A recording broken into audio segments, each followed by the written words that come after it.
अस्सलाम वालेकुम। Welcome to SDMES boys English medium primary school. How are you all? Good morning everyone.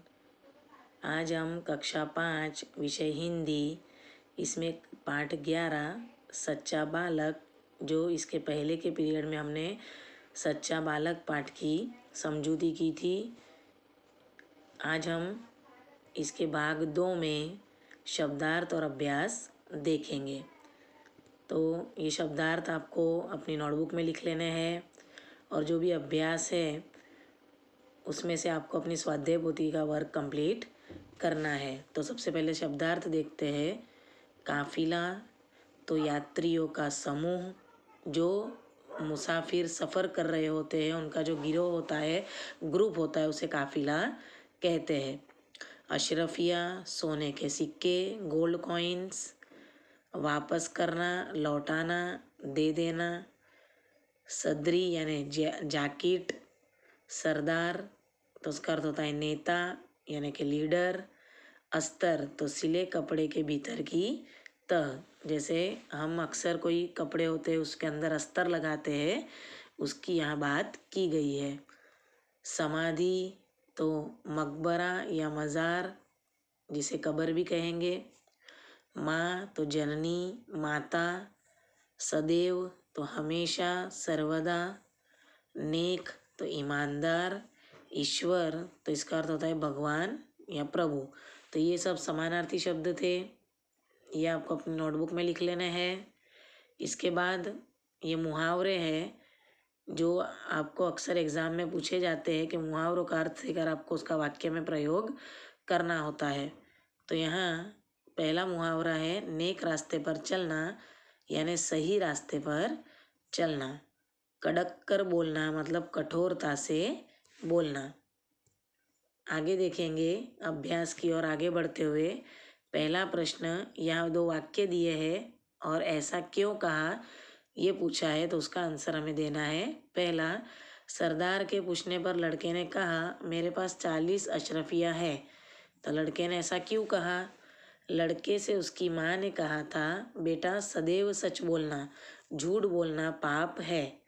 लड़के ने उसकी माँ की सीख मान ली थी, वह अपनी माँ के साथ गद्दारी नहीं करना चाहता था, इसलिए सरदार के पूछने पर लड़के ने साफ साफ बता दिया कि मेरे पास 40 अशरफियाँ है।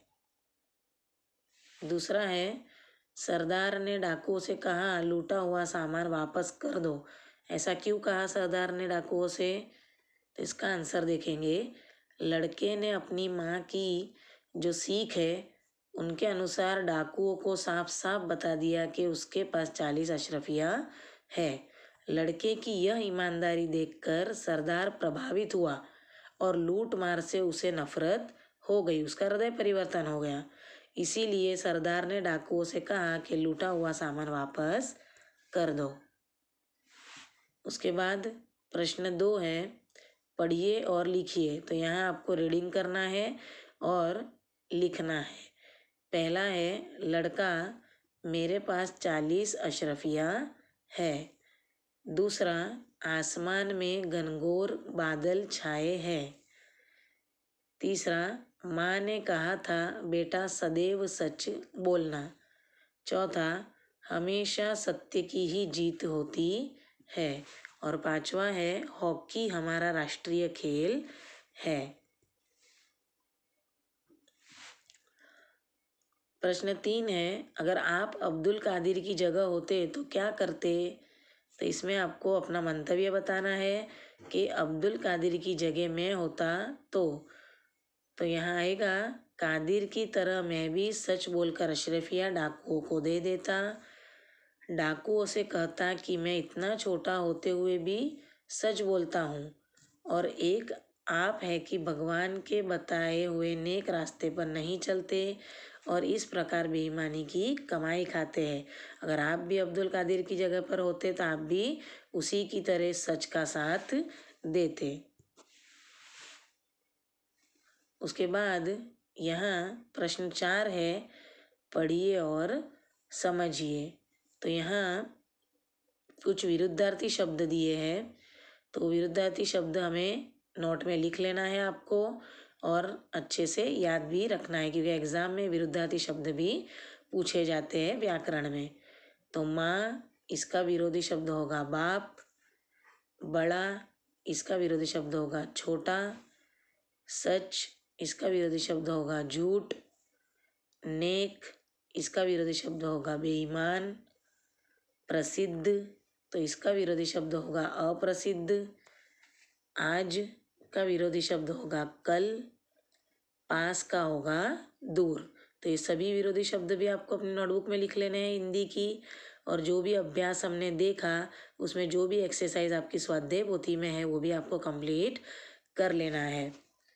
इसके बाद के पीरियड में हम पार्ट 3 में स्वाध्याय देखेंगे, जो भी आपको अपनी नोटबुक में और स्वाध्याय पोथी में कंप्लीट कर लेना है। ओके, अल्लाह हाफिज़ एंड टेक केयर।